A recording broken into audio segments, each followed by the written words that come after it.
I am the High Priestess to the mysteries of Derketo. I perform the sacred obscenities. The haughty priests of Mitra and Set frown down upon my wanton rites. Holy concubine, they call me when I am listening, and cultish whore when they think I am not. Yet one by one, these clerics offer themselves to me willingly.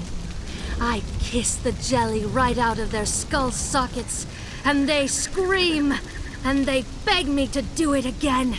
And they see the universe and their gods as they truly are, and they weep black blood when they realize they have but 2 eyes to give me. Derketo is my goddess. From her throne of horn and bone, she rules over fertility and the underworld. In her right hand, she holds a lotus bloom. In her left hand, she holds the twin serpents, lust and death. There is only lust and death, the little death, and the endless sleep. Derketo awakens the goddess in me. Through her, I have teased the savage animal and enslaved the living clay. Through her, I have freed the minds of my people to orgiastic frenzy. Through her, I have made the living beg, the dead moan, and given some skulls more reason than others to grin. My people are the Lemurians. Ours is an ancient story, cast out of island cities that were ancient before the histories were written. Time and again, my people met betrayal and enslavement, but always we break free. Now we find ourselves in this jungle. Through Derketo, I have given my people transcendent pleasures. My people have given themselves over to Derketo so completely that they are now free to shed the skin of mere reality. In these jungles, too, stalk the ancestors of the Lemurians. They emulated beasts, lay with beasts, and became beasts. I do not begrudge them their path. Do you seek the mysteries of Derketo? Do you dare the transcendent ecstasies? Would you awaken the sleeping deity, swaddled in the cradle of your flesh? The twin serpents live inside all of us. The coiled splendor. The uninitiated merely spill these energies through their pelvis. But I can teach you the ways to coax the twin serpents up your spine, up the cosmic ladder, into my mind and hands. With the twin serpents, lust and death, so mastered, you can perform the miracles of Derketo. I am the High Priestess to the mysteries of Derketo. I perform the sacred obscenities. The haughty priests of Mitra and Set frown down upon my wanton rites. Holy concubine, they call me when I am listening, and cultish whore when they think I am not. Yet one by one, these clerics offer themselves to me willingly. I kiss the jelly right out of their skull sockets, and they scream, and they beg me to do it again. And they see the universe and their gods as they truly are. And they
bracelet you wear marks you my enemy!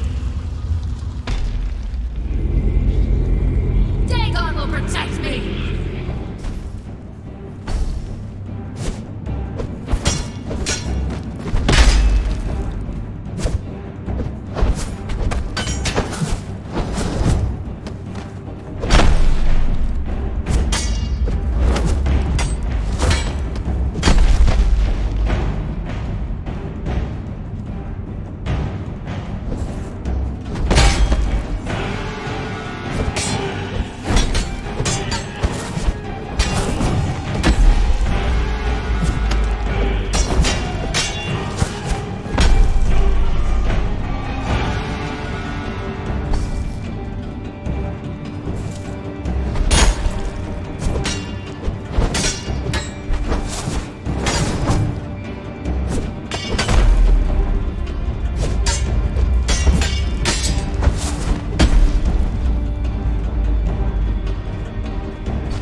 supposed to be your savior!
I wanted to thank you.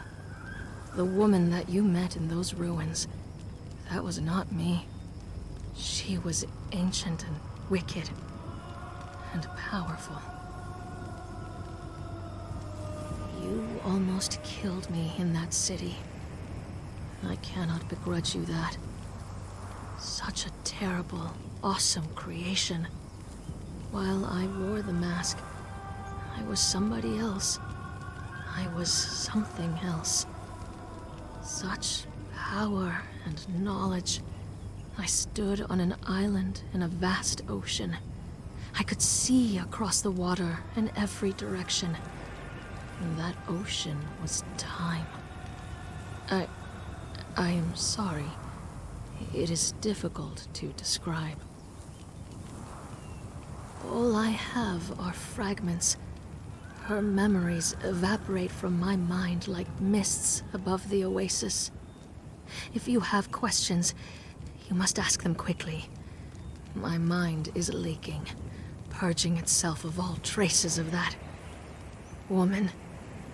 She knew so much about these bracelets we wear, about the giant kings and the ancient war, about the darkness that lurks in the volcano, and... Just ask, friend, before I lose the nerve to speak. The bracelets, she made them together with the giant kings.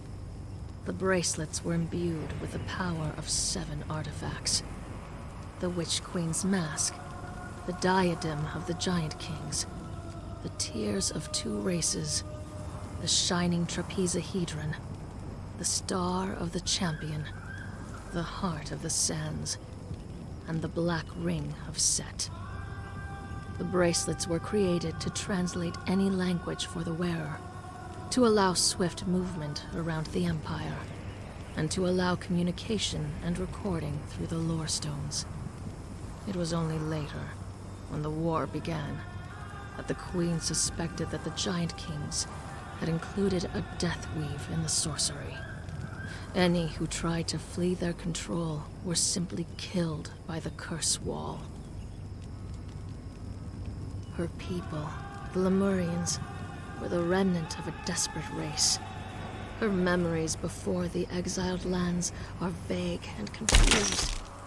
Flashes of an island kingdom, sinking as the world heaves. A people being subjugated with fire and sorcery. An escape, and a long, treacherous journey into the West. I'm sorry, it's fading so quickly. I remember a daughter, Teleth, and a great betrayal. And a grandchild. She was a mother and a grandmother. She knew what it was to be a slave, and didn't want that for any of her people. She would stop at nothing to prevent it from happening again. Can you blame her? Her mind shies away from 2 things: her grandchild and what her people found in the volcano. Her grandchild was not truly human. Zoltar? He was a hostage or something else. I'm sorry. For her, these memories were laden with emotion. I see a beloved daughter, and a hated foe, and a child that brings hope. It is so very unclear. As for what her people discovered at the volcano, horror, anger, and disgust, and fear. This is the only memory where the Witch Queen of Lemuria felt fear. I truly don't know what I will do now that I have my freedom. Conan has offered to accompany me north, back to my home city in Shem. My palace awaits me, and the pampered life of a princess of Shem. But my enemies, the ones who sent me here, they also await me there. Perhaps instead, I will travel with Conan a while, see the world by his side. He is formidable, yes, for a barbarian. You almost killed me in that city. I cannot begrudge you that. Such a terrible, awesome creation. While I wore the mask, I was somebody else.